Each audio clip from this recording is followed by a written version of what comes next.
Welcome back, everybody, to another exciting episode of SVT. I am joined with my main man, Vince. What's up, buddy? And I got my buddy Tim on the ones and twos. What? How's it going? We have no Tyler. Unfortunately, he has fallen ill. I was ill for a few weeks. I did catch the COVID. It was my first time. I don't know if you guys have caught it. I did on my honeymoon. Yeah. Oh my! I do remember that now, Vince. Oh my God! I didn't have the worst podcast. Did you have it? Have you caught it, Tim? Oh, I'm not giving that information away. Okay, I caught it, and I didn't get it real bad, but it was bad enough to miss work, miss the podcast. I lost my voice. I was body ache, headache, all of that. So I don't know if Tyler has it, but he's not feeling well. So we're going to have the Wrexham updates. I know he's going to want to, I know it's going to be a week late, but I know when he gets back, he's going to want to revisit the World Cup. We're going to talk about a little bit today with Vince, but I know he's going to want to revisit that. So don't worry, everybody. We're going to talk about Wrexham. We're going to talk about more World Cup. We're going to talk about the Sharks. We're going to talk about MLB hot stove. We're going to have more of all that for you. But, you know, it's going to be me and Vince getting through the soccer stuff, the World Cup stuff. Yep. Well, I mean, I'm a pretty big soccer fan. So, you are. Yeah. So, but we're going to be right. pretty NFL heavy. We're going to be NBA heavy. So let's get started. Let's get rolling. Vince, you know, I love me some NFL scores. So give it to me, baby. All right, so we're going to skip Thursday because that's my game. So we're going to jump into Saturday. Minnesota over Indianapolis, 39-36 in overtime. We'll talk a little bit more about that game in a second. Cleveland over Baltimore, 13-3. Buffalo over Miami, 32-29. That was another thriller. On Sunday, New Orleans over Atlanta, 21-18. Pittsburgh beat Carolina 24-16. Jacksonville with the stunner in overtime over Dallas 40-34. Amazing. Detroit over the New York Jets 20-17. Mm-hmm. Philly beat Chicago 25-20. Kansas City squeaks by Houston 30-24 in overtime. Denver comes up big with the win over Arizona 24-15. Cincinnati beat Tampa Bay 34-23. Another big game. The Los Angeles Chargers beat Tennessee 17-14. On the Sunday night nightcap, the Giants beat Washington 20-12. And on Monday Night Football, Green Bay all over the Los Angeles Rams 24-12. So let's circle back around. I'm just going to dive into the Niners game real quick. They played on Thursday. 21-13, they get the win over Seattle. Brock Purdy's second start in his career, he gets the win, and I think he didn't look quite as good, quite as sharp as he did in the first start, but I'm actually going to chalk that up to it being a Thursday night game, so you don't have nearly as much time to prepare for. I hate these Thursday night games so much. Unfortunately, nobody looks good on a Thursday night game. Exactly. So if you look good, it's just because of raw talent overcoming any deficiencies in preparation. Right. So, I mean, I'm glad the Niners got the win, obviously, and Purdy looked good enough. He did make a couple of really nice plays, looking off some of the defenders. So I'm happy to see how he double pump fake, bro. Yeah, the double pump fake. I love it. Just really pumped to see how this rookie can do going into the playoffs. The Niners clinched the NFC West in this game. So they punched their ticket. They're going to the playoffs. They're going to be at least a 3 seed, possibly the 2 seed. We'll see what happens with Minnesota going forward. Sam, let's talk about your Raiders real quick. They get the win in miraculous fashion, 30-24 over New England. What the fuck happened with that last play, my friend? Yeah. God damn. So I know the Raiders came down the field. They blew the lead. They come down the field. They score the touchdown on what's a controversial.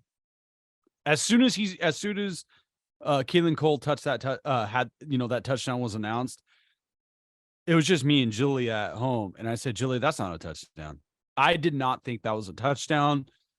However, the benefit of the doubt went to the Raiders. I have all year have criticized the referees, not just Raider games, across the NFL. I watched 3 or 4 or 5 games a weekend.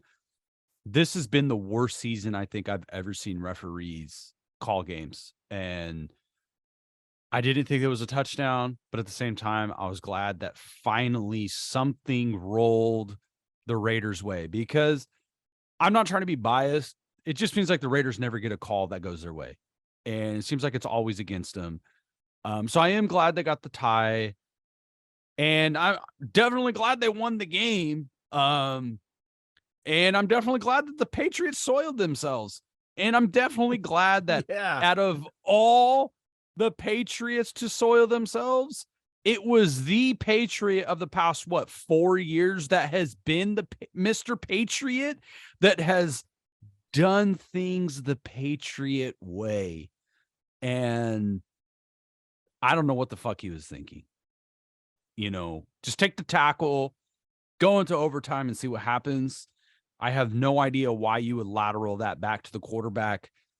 And it was just really great to see Chandler Jones stiff arm Mac Jones and run it back. He sent him straight to the 5th level of hell. That's how hard he stiff armed him. Like there's a tombstone. I do not, up, man. It was bad. I do not believe the Raiders are going to make the playoffs.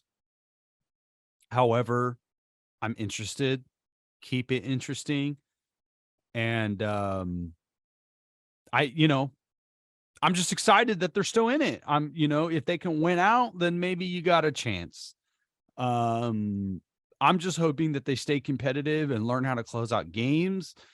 I'm hoping that we still have yet to see a complete game where the Raiders have really dominated 3 phases of the game. We haven't seen that. So we haven't really seen that much defensive improvement. We've seen Chandler Jones get more numbers, but we haven't seen a game that's been complete, and that's what I'm looking for. So hopefully in these next 3 games, we get to see a complete game by the Raiders, to go into the offseason, maybe into the playoffs, where they look really good, where we see that potential that we thought was going to be there at the beginning of the year, because let's be honest, they're probably still the biggest disappointment in the NFL. They should definitely be 4 or 5 wins better than what the record says. They blew 4 games with double-digit leads. If they have those 4 games, they are the number 1, number 2, number 3 seed in the AFC. So they are, they're falling short, even if they're staying competitive. So I am going to push back a little bit on the disappointment talks, because Russell Wilson does exist. That's an even bigger disappointment because they're playing even worse. And all 3 of us had them at least fighting for the playoffs, if not in the playoffs. And we're not the only ones.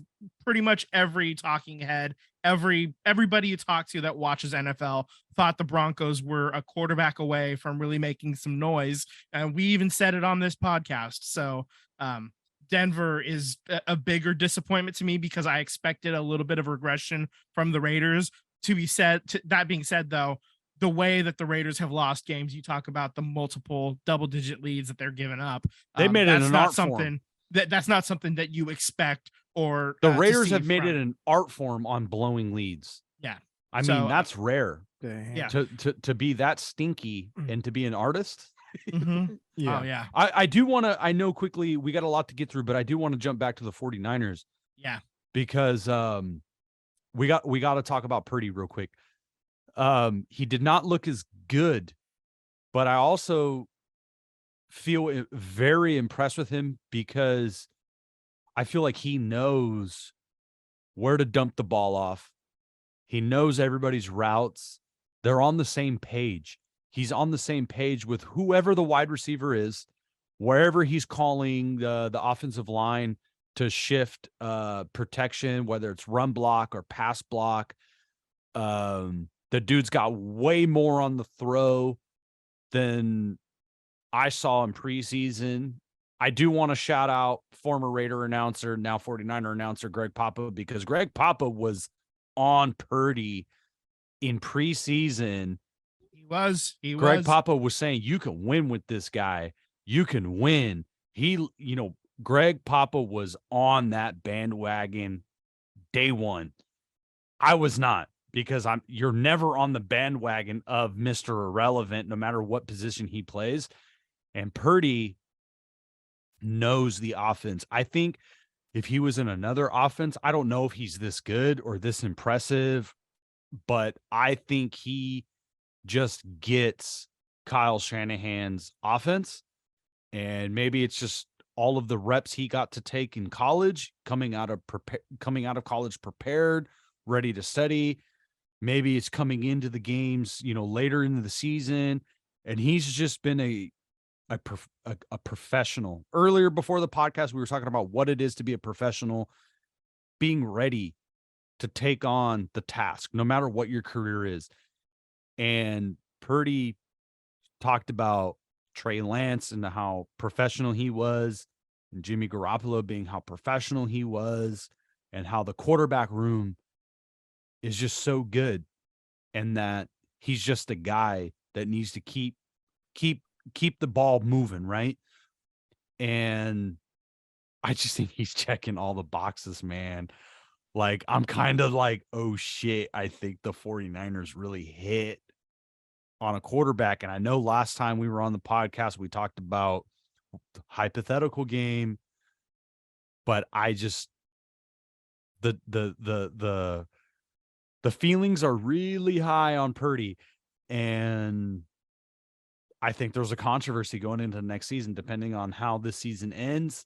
As long as he don't look ugly in whatever game ends the season, 4 picks, whatever that is, there's a controversy, because he knows this offense, and I think he's going to get better.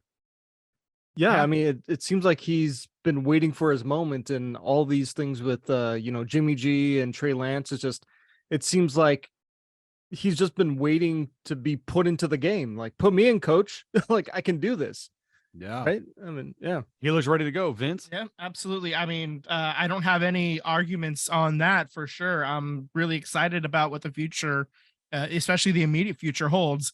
I am a little bit reticent to like go full bore, like this is it, we found the guy, just because once NFL teams get some game tape on you, they learn how to start attacking your weaknesses, and I want to see how Brock responds to having different types of pressure put on him and stuff like that. So I would like to see the 49ers in the next 3 games have a close game. Have a game where Purdy has to put together a fourth quarter drive, an overtime drive. Yeah. And get the ball downfield.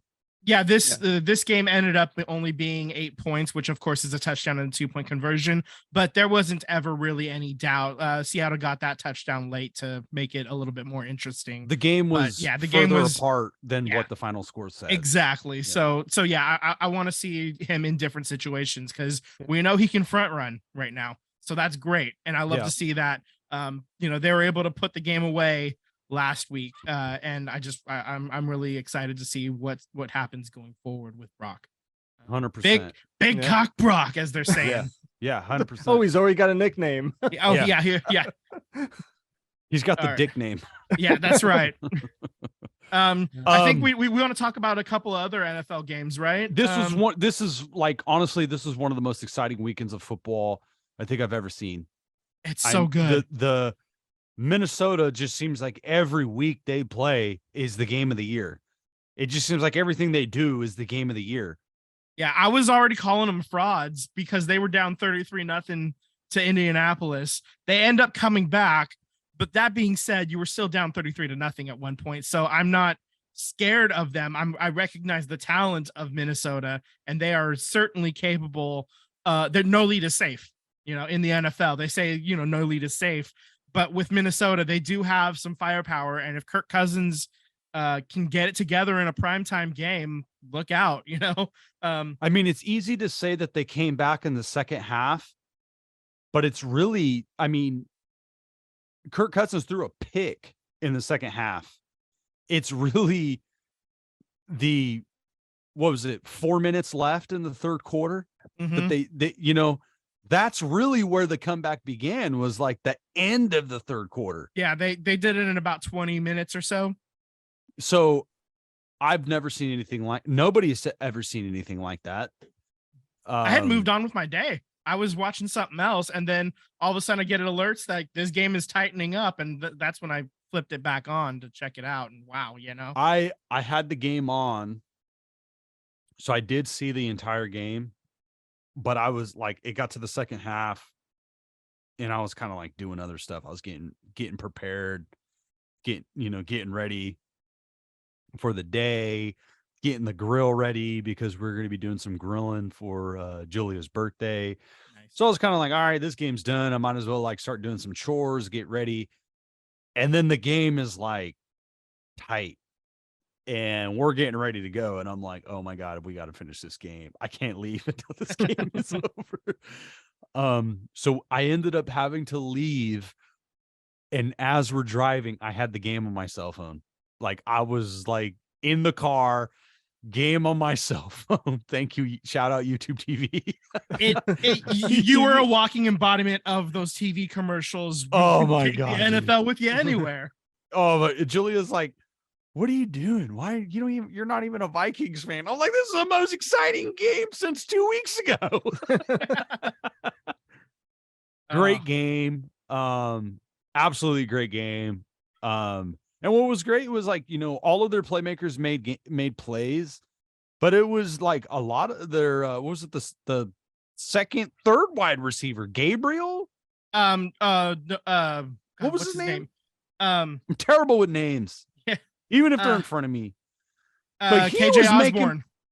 Was it Osborne? Yeah, KJ Osborne. He made all kinds of big catches. Oh yeah, he had a day. So I mean, he had a coming out party. Thielen caught what, 2 touchdown passes? I think so, yeah. I mean, it was just but Kirk Cousins, that second half, the last 15, 20 minutes of the game, he just went ape shit. Like he just went bonkers. So I do not think they're the best team in the NFC, but like you said, Vince, no lead is safe. And you cannot, no matter what the score is, the Minnesota Vikings can figure it out in a jiffy and put numbers. Mm-hmm. And that defense can create turnovers. And out of nowhere, they could be right back in it. So in a playoff game, I know you're the 49er fan and Tyler's the Eagle fan. That game ain't over until that clock's at 0. No matter what team. Even against a defense like the 49ers, that game ain't over until it's 0. Because they'll put numbers up. You got Jefferson and Dalvin Cook are elite at their position. Jefferson is top 3 wide receiver in this league. Him, Devontae Adams, and Jamar Chase. I think those are your top 3. Dalvin Cook is he's fallen off a little bit this year, but he's still top 10. He'll still put easily. It on you. And I mean, look at he some made of those that runs. big play, man. Like, what was that?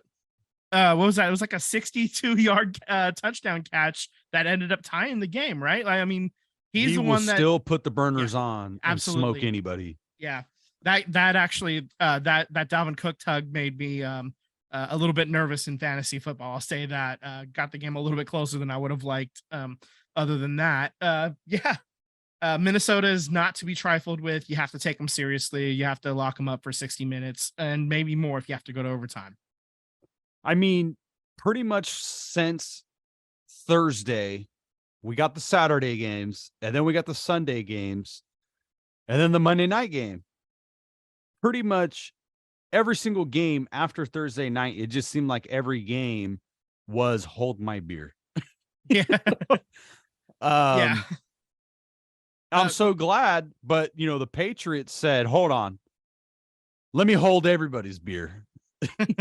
Because that was the most bonkers shit I ever seen in my life on a football field. But I mean, the Buffalo Miami game with all that snow was crazy exciting. I mean, this whole week and the Jaguars, The All of a Jaguars sudden, doing everybody a favor. I said this at the beginning of the year, and last episode when we were all on together, Tyler still shits on Doug Peterson, who got the Eagles a Super Bowl where he should be eating for free. If you're a coach, a quarterback, a player, and you get your team a Super Bowl, you eat for free for life. And a lot of Eagles fans talk shit about him. All of a sudden, Trevor Lawrence looks like the number one pick. Yeah. And I think this shows just how bad an NFL coach Urban Meyer was, because the Jaguars are improving every single week. And I think the next year Jaguars, they got a quarterback, they got a running back. They got Calvin Ridley too. So exactly. when Calvin Ridley gets unsuspended, I mean, if he doesn't even have to, he was, borderline top 12 wide receiver when he was suspended. They have playmakers and they're getting good coaching. They're getting really good coaching. Yeah. Jaguars are going to be real trendy pick next year for playoffs, making some noise. Absolutely. They look, they're getting, and then the Detroit Lions. I mean, we laugh at their head coach because he's like fighting kneecaps and shit. He's like Conan the Barbarian. Like, he's so rah. And the past few weeks, like, you have so many players coming out defending their coach, believing in their coach, and saying, like, everybody wants to take him just as the personality on TV, the rah guy, but they don't know how many hours he puts in to study, to teach, and how smart he actually is in the game of football. They believe in their coach, and belief is a powerful thing. And I think that's where the Raiders fucked up. The Raiders fucked up. I honestly believe Bisaccia, maybe he's not the sexiest pick to keep as a head coach, but I think, look at Harbaugh in Baltimore. He was a special teams coach, and he doesn't call plays, offensive or defensive, but I think he's a good CEO of the team. And since he's been there in Baltimore, they've been competitive. And I think with Bisaccia, you could have had a very competitive Raider team. And I think that's what Detroit has. They got a coach. Maybe he's not the Sean Payton or the Kyle Shanahan, the X's and O's guys. That's the sexiest defensive coordinator or offensive coordinator. But he has the belief of his players. They believe in him. And that all of a sudden the Detroit Lions look competitive, and they're going to take a haymaker and they're going to give some haymakers. So they're a fun team to watch. All of a sudden, Detroit's fun to watch. Yeah, check this out. They're half a game out of a playoff spot right now. They are right in this fucking thing. And I mean, if they win out, that's a 10-7. Like, if they win their next 3, that's 10 wins. And that they're currently on a 3-game win streak.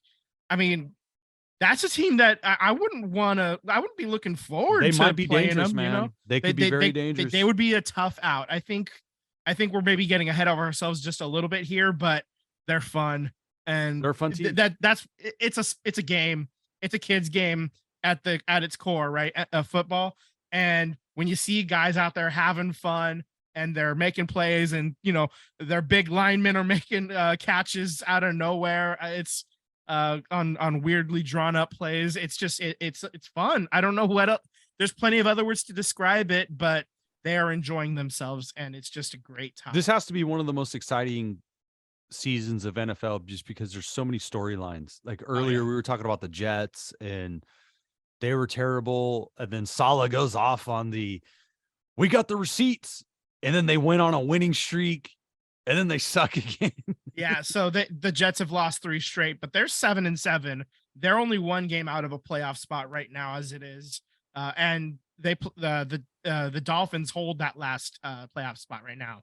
So that's a division rival right there. You can put that up as... I was watching a video podcast, and they ask on the podcast, they go, Well, if the Raiders were to trade Derek Carr, who do you think would be in line? And the person who they were interviewing was like, any team that's a borderline playoff team right now would want Derek Carr, And then they busted out the spreadsheet on Derek Carr has never finished a season with a defense he's never finished with a defense past number 25. His teams have finished in the bottom third defensively every season he's been in the NFL. And you put him on a team with a upper half defensive team, you don't know what you're going to get. Kirk Cousins doesn't get a lot of love, but he's had teams that had good defenses. So can you imagine Derek Carr going to the Jets? That might be dangerous. It'll be fun, and they'll talk about it because that's a New York team, and any team in a major media market, they're going to get some play. And you put Derek Carr in the Jets, especially with the dumpster fire that Zach Wilson has been basically over these first 2 years of his career. That is a wild thing to happen, and I think that the Jets currently have a shit tier version of Derek Carr right now as their third string quarterback in Flacco, Yeah. So I guess what I'm saying is Derek Carr is what Joe Flacco wishes he could be, I think Derek Carr's got that one Super Bowl. Yeah. Well, Flacco had that one one crazy good year. He had that one crazy good playoff run. Exactly. It was a playoff run. He didn't throw a pick. He didn't throw a pick the entire playoff run or something crazy. Yeah. He was in was it NBA Jam Rule, man. He was on fire. Yeah. He got into the playoffs and just went ape shit. He didn't turn the ball over. Yeah. Okay. We get all this fun NFL out. Yeah, we're good. All right. So I could talk NFL for 8 hours. We could keep going, but we're already almost a half an hour into this bad boy. It's a 1 hour show. Yeah. Let's move from football to football and the World Cup. This is our this is the final that just happened. We talked about it last week, how we would know who won by this time we recorded. And this is a game that did not disappoint. And if you're someone who was looking to get started to watch soccer, you could start with this game, but I just want to caution you, it doesn't get any better than what happened in this game. This is the top. This is the best soccer game I've ever seen in my life.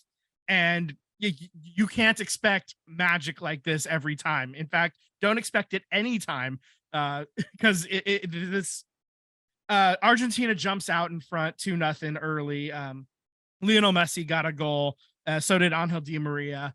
And basically, and France did an early substitution, a couple early ones before the first half even happened. You only get 5 subs for the entire game, and you get 3 windows to do it. So they burned one in the 41st minute, putting 2 new guys in, and then they did it again, 64th minute, I think it was.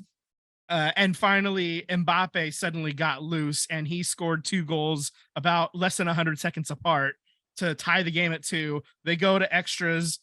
Argentina gets another goal from Lionel Messi. Mbappe converts a penalty in at the very end of extra time stoppage to make it 3-3.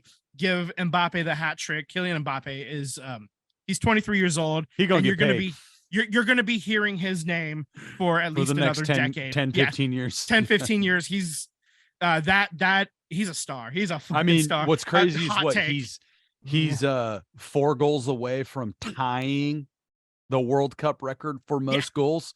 Yeah, He's got 3 more. He'll get that 4 years from now when it's in North America. Yeah, he's an insanely talented, beautiful, blessed football player. And he's his first 2 World Cups. France won the World Cup last time in 2018, and they were in the final this time where he gets a hattie. And so if France is going to keep making deep runs with Mbappe, he's going to have that record in no time, man. That is like you said, next time He's getting it next when the time. World Cup is here in 2026. Yeah, I mean, we could be talking about Mbappe having that record in the quarterfinals, you know, and then he's just adding on however far France goes after that. So, I said, Argentina. Oh, go ahead. I was just gonna say, I'm not the biggest soccer football guy. I'm kind of newer to the bandwagon, but this has been the most World Cup I think I've ever been a part of watching. And it's not just because of you and Tyler and the show. I mean, it's people around me who didn't watch soccer who are now watching the World Cup. I guess my question is, being that the World Cup is coming to North America in a few years, there's going to be some games here in our region, Levi Stadium and on the West Coast. But just in North America in general, like it's going to be across the United States, Canada. There's some games in Mexico that's going to be happening. Do you think the next World Cup could be a I don't want to call it a watershed moment, but a moment of it makes football, European football, even more popular in North America, because we've been hearing about soccer's going to blow up. Soccer's going to blow up. Do you think possibly the next World Cup being in North America, the United States specifically, could be that big moment? Like it could be that thing? It absolutely could. And it's part of it is based on the success of the national team. Let's start there. We're going to actually backtrack to 1994 when the Men's World Cup was last hosted in America, and there was no soccer team. There's no soccer league. Soccer leagues before had, they tried and they disbanded. They went defunct. But after 1994, that's when there was a huge push to get MLS started. And MLS started in 90. They were able to start playing in 1996. So that was one watershed moment, was they were able to create a league that still exists today. Okay. So that's sort of like the first level. And part of it is it kind of starts to level off a little bit, the excitement. And then in 2002, the US men's go to the quarterfinals. They win that first knockout stage game. And that's another like little watershed moment. Soccer interest peaks again in 2002. That's I was paying attention in 1994, but I was like 8 years old. So I had no money. I didn't have no money. I wasn't going to the games. 2002 was like the first time me, as like a mostly fully functioning human, was able to decide on my own that I'm going to try to pay attention to this. And it was a lot of fun being part of that crest. And now we're seeing in 2018, the US men's didn't make the World Cup. And that was the first year that Fox had gotten the rights away from ESPN and ABC. And the ratings just fucking took a shit. And it shows me that soccer is possible. Like it can happen. And we're going to probably see another crescendo. We're going to see another watershed moment, as you had said, where interest is going to peak again. And it basically is because when the men are involved, that's when it happens. And I also want to give some credit to the women as well, because they've won 4 of these, 4 of the World Cups as well. And the next one is happening next year in July. And there is every single major women's star for the USA, they have a World Cup title, and it goes all the way back to 1999. Mia Hamm, Brandi Chastain scoring the last penalty kick. I still remember that moment. She like ripped her jersey off and slide, and so she's like in her sports bra cheering. So the women have helped grow this game, and they use the same stadiums that the men did 5 years later, and the women's World Cup matches sold out. And I mean, they went door to door, basically handing out tickets for $4 or whatever, but they got people into the stands. There is interest for soccer. And I think this is, I don't want to say it's untapped, but it can like we may see the top blow off in 4 years. Who know, I mean, especially hosting this, especially I would imagine hosting most of the major games. I don't know where those especially sites will be. if men's and women's go deep, hopefully win it all, one of them. Yeah, well, I mean, the women If they I think go are going to deep, win. if they go deep 4 years from now, I mean, winning is everything. If the men's team wins, there's going to be or gets close, goes deeper than ever before. Yeah. There's going to be a lot of young kids, Yeah, young the boys. deepest the men's team have ever gone is the semifinals in 1930. When they ended up, that was the first year the World Cup was ever hosted, and there were only 13 teams, 13 nations participating at that time. So if they, based on the performance of the men this year, they got exactly what we expected them to do. They made it to the knockout stages. They faced a team that was just better than them, and they lost, and that's okay. I can accept that, and that's fine. But next year, I expect these young guys to come together, and I expect them to make, assuming the trajectories stay as they are and they keep performing and keep improving, there's no reason why they shouldn't be at least an Elite Eight quarterfinalist team, and I look forward to seeing how that shakes out. I should probably add that we didn't actually say who won the World Cup. Argentina won. They won 4-2 on penalty kicks. Both Mbappe and Messi converted their tries, and they were the first to go for each of their nations.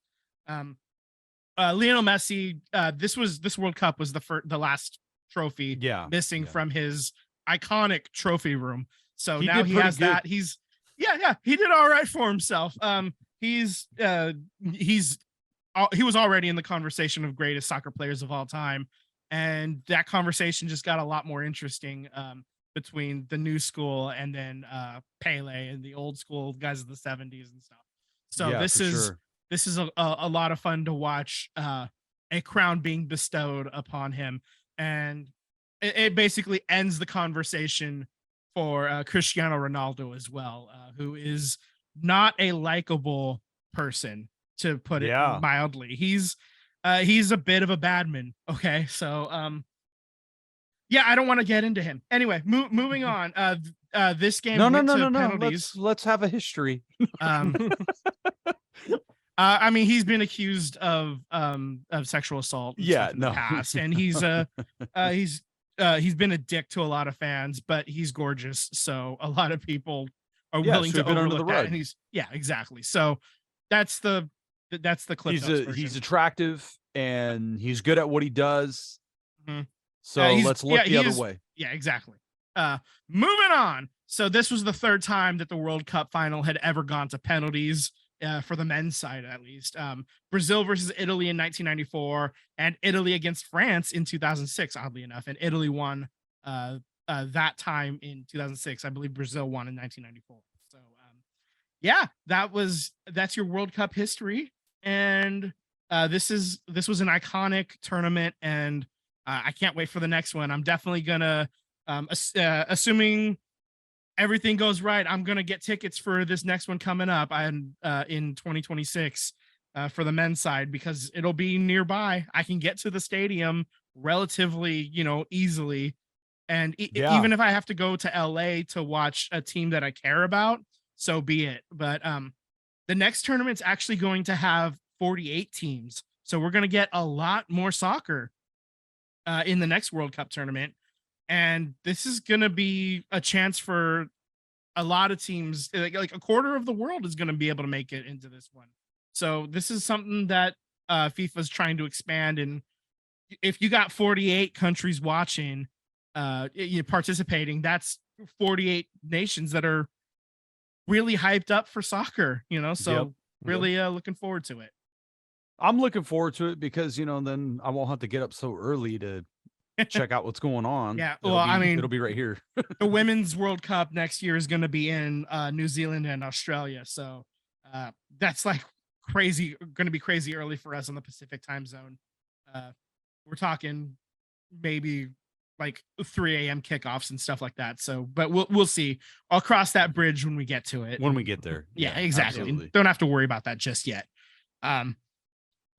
Maybe something we should have to worry about just now, though, is Steph Curry has a shoulder injury and he's going to miss a few weeks. And the team is already not performing at its best. So, hey, they look good against Toronto. Yeah, they did. That was Jordan Poole showing up again. Finally, he dropped a 40 burger. 41. Yeah, I think so. That was a good win. But the other 3 games this past week: loss at Milwaukee, loss at Indianapolis, loss at Indiana, loss at Philadelphia, and then you get the win at Toronto, which is nice. They're currently in 11th place, so they backslid a bit. They were up to 6th. They're back to 11th. They're out of the playoffs as if it were to start right now. Without Curry, it might be panic time a little bit. What do you think, Sam? I don't think it's panic time. What I'm concerned about is during that win against Toronto, they put they put the young guys in, they put Kuminga in, and they pulled him after 4 minutes, 3 minutes, and they asked Kerr, why'd you pull him? And they said, because he was dragging ass. So I'm still a little, Kuminga's looked good for the past few games, past couple of weeks. And we were kind of talking about maybe he's hitting that corner and really starting to become that consistent player. But some, Kuminga, Moody, Wiseman, the 3 young guys, I mean, they're not consistent and they're not getting after it like we would hope, or what coaches are saying they should be doing. Wiseman came back from the G League after looking decent in the G League, but at the same time, right, he should look good in the G League.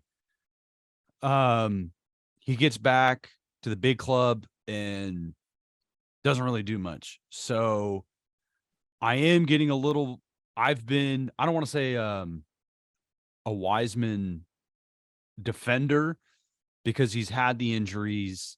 He didn't play much in college. So he just doesn't really have much experience.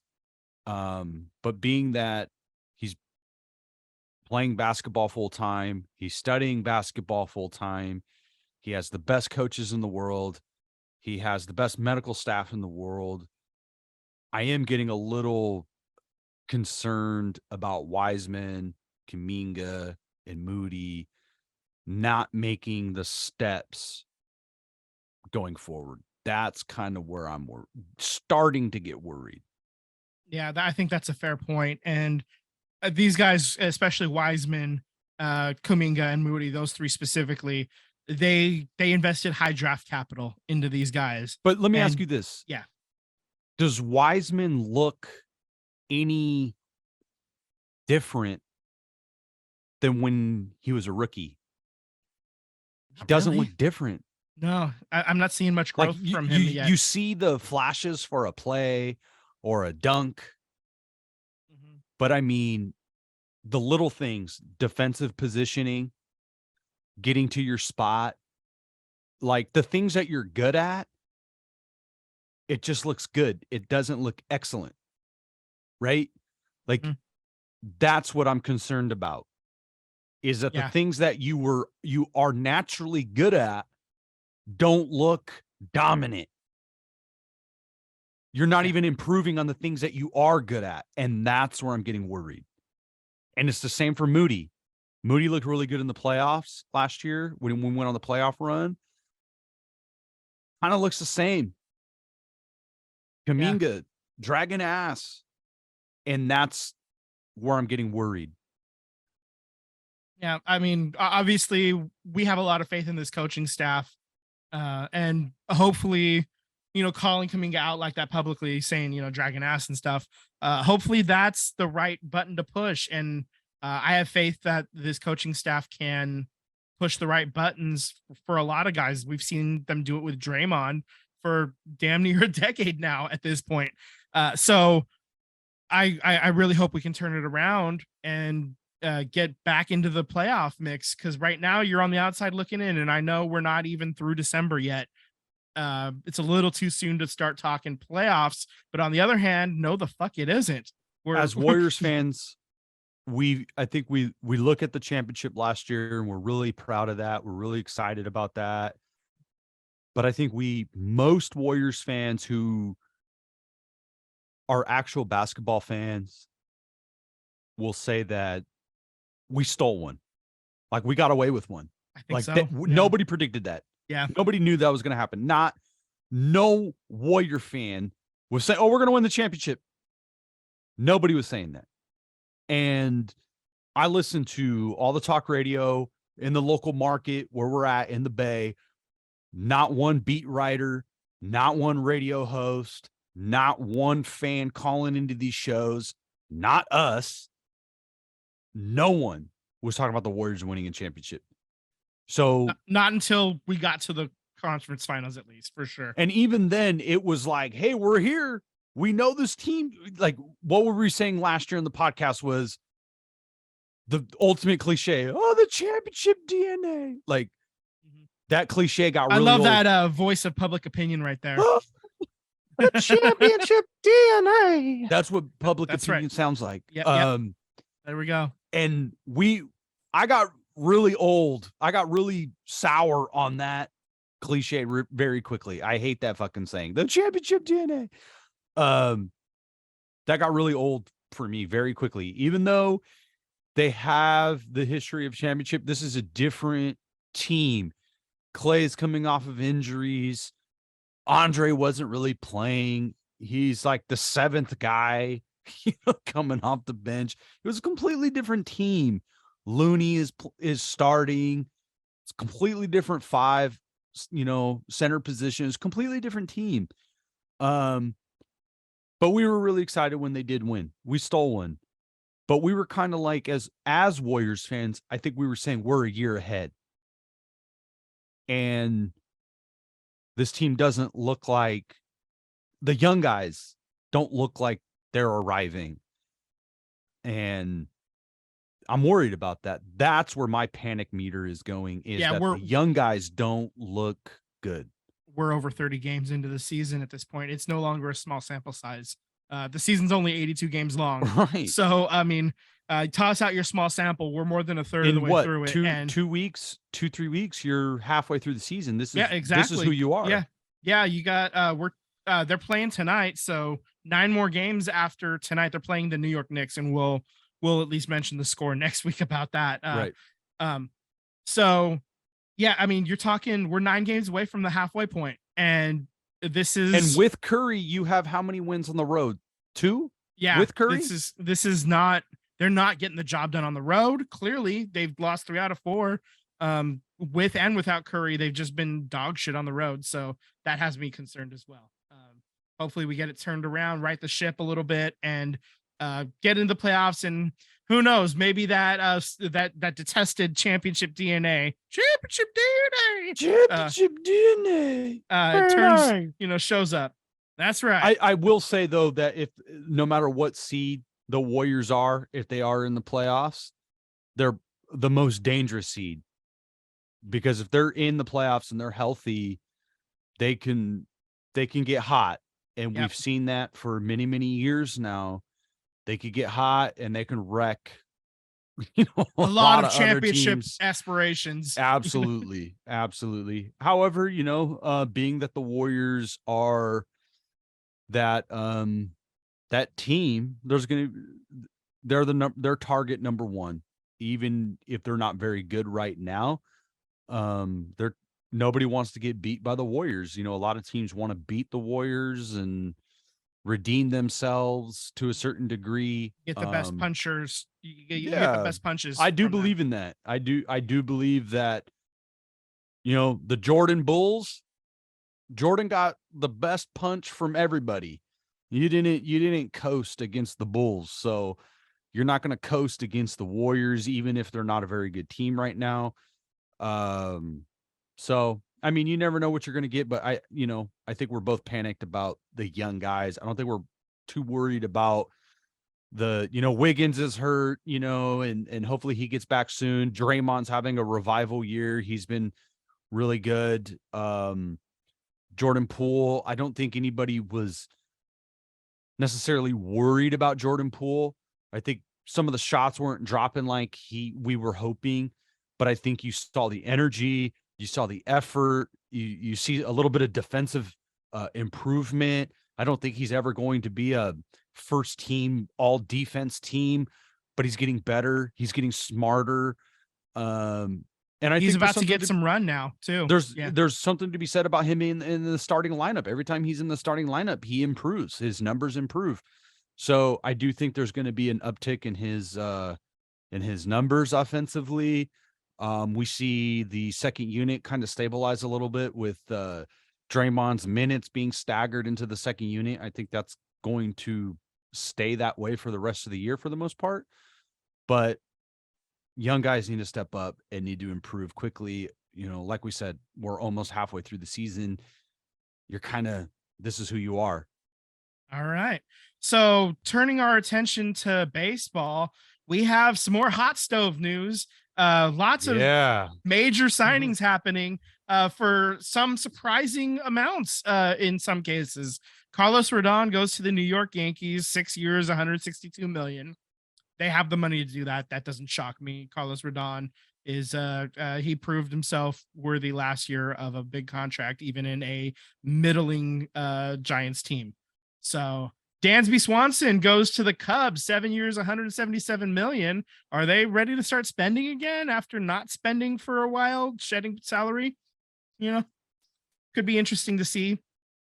JD Martinez goes to the Dodgers on a 1 year, $10 million contract. I think he's, taking a show me deal at this point. Andrew Benintendi goes to the White Sox, 5 years, $75 million. That's a pretty good pickup for a team that disappointed last year. A lot of us had them in the World Series, not just the playoffs last year. Yeah. They didn't get close. So Ross Stripling to the Giants, 2 years, $25 million. That's a very Giants signing, uninspiring, but he's probably gonna do pretty well for him for these next 2 years. Taijuan Walker to Philly, 4 years, $72 million. Interesting. Here's a news alert. Trevor May signs with the Oakland A's for a 1 year, $7 million. Somebody actually wanted to come to Oakland. Yeah. Dollar bills, y'all. $7 million. Well, 30 years ago, when you sign a guy to 1 year, $7 million, it was like, damn, back up the Brinks truck. Yeah. Right. Now that's like big whoop. Yeah. Whoop de fucking do. All right. Matt Carpenter to the Padres, 1 year, $12 million. I can't believe he's still playing. How old is he? I think he feels older than he actually is. Damn. I think he's a little bit younger than we suspect. No Joey worries. Gallo to Minnesota on a 1 year, $11 million deal. Michael Brantley is going to stay in Houston for another year, $12 million. And the Giants were supposed to have their press conference to announce Carlos Correa, but that was delayed. There's a bit of medical questions happening. I was at work. I'm driving, and the radio stations are, we're going to have the press conference and then, they're all hitting the sound alerts, breaking news. Susan Slusser says they're waiting on medical. Everything is canceled. And I think the concern through the media is radio silence, is that the Giants are saying nothing. Radio interviews are canceled. And it's not just with the player. It's with staff. It's with coaches. Like, it is dark. Nobody knows anything. Yeah. And these beat writers are reaching out to the Giants, and the Giants are saying nothing, which is rare, because the Giants do a pretty good job of communicating to the media. So something's going on. There's rumors that it's his back. There's rumors that it's COVID. Greg Papa was talking about it today that maybe it's COVID and something else, not a injury where he's not going to be able to play, but because of HIPAA law. He's, Greg Papa calls games for the Giants, so he's trying to give them the benefit of the doubt. But as an employee of the Giants, he was also very like, what the fuck is going on? Because you're not releasing any information. So I think that's the biggest concern is these beat writers. I mean, there's a Giants beat writer, I forget his name exactly, is, he just put a tweet out that was like, the shrug emoji. I don't know. I don't know. Man. Medical something is happening. Yeah. And as I mean, this is a $300 million contract, right? Yeah. 13 years, 350. Yeah. So, I mean, this is a very large contract. It's the fourth largest guaranteed money in a contract ever. So, and this could huge be, deal. They were talking about it today on the radio that saying that, the ownership of the Giants, maybe they start gaining some of the physicals. There is a history of back issues. I mean, he played like 130 something games and 140 something games the last 2 years, but before that he never went above 110. So there's been a history of back issues. He missed quite a few games 3-4 years ago, and they brought on KNBR brought on a beat reporter from the Houston area who covered the Astros during those years. And he was saying that he had Correa had an extensive back regiment pre and post game, and that he was after a game, even if he hit a walk-off, made a spectacular play, he was unavailable.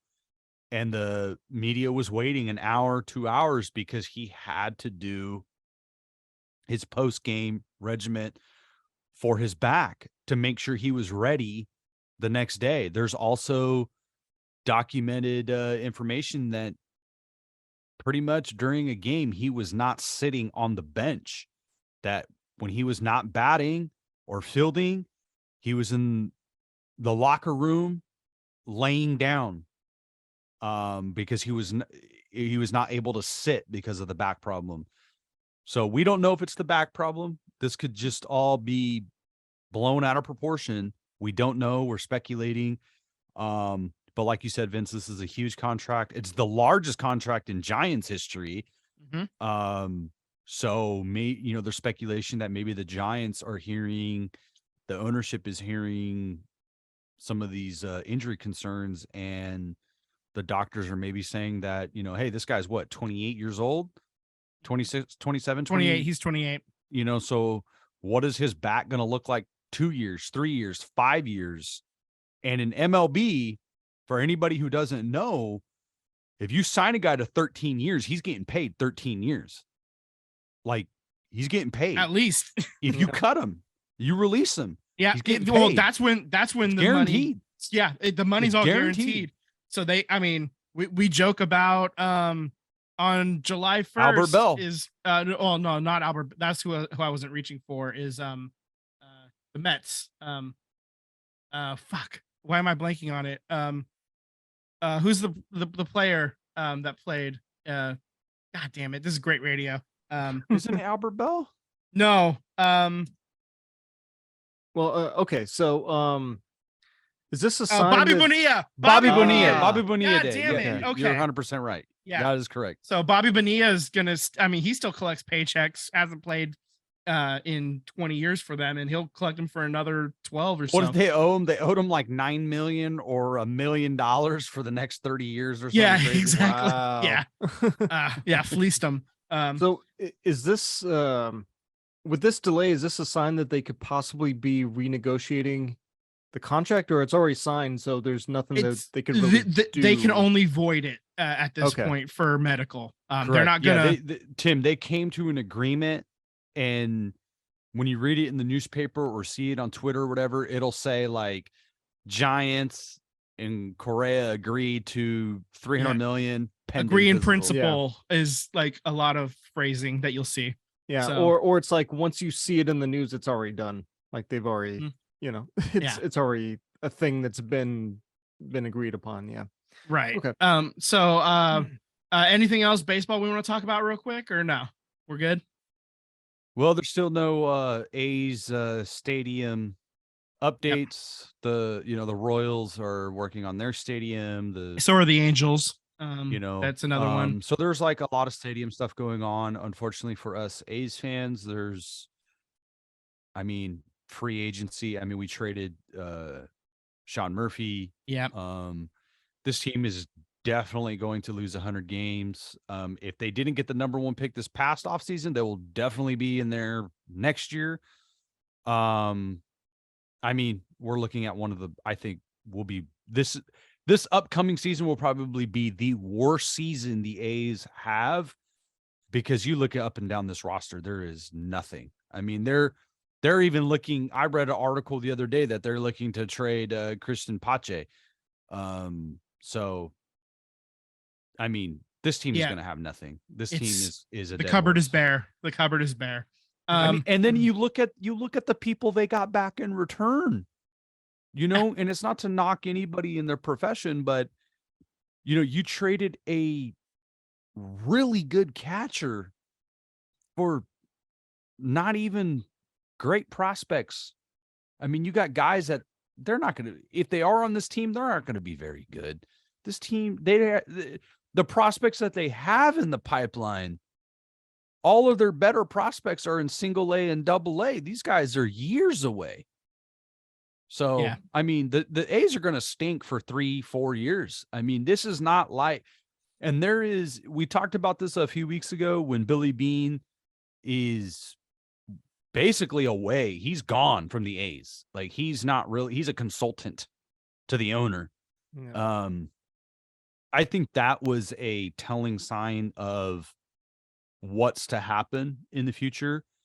And to me, I think that signals it happened right after the Oakland mayor's race. I don't think, I am optimistic. I do not think the stadium is going to happen in Oakland. And I think Billy Beane walking away from the A's happened right after that. So I don't think the stadium's going to happen. And I think Billy Beane just finally said, like, I'm not going to have the money to win here. I'm moving on. It's been well documented that he's with a group that wants to buy a soccer club. I think he's moving on to different things, new challenges. And we know John Fisher is not going to spend the money on free agency, retaining talent, or stadium improvements. So I think the A's are entering the darkest of times over the next year, 2 years, 3 years, 4 years, 5 years, until they get a stadium that pays for everything. And my last thing is I've had many conversations about people that fans pay for baseball and sports. If you still believe that fan attendance is paying, there is no way in hell.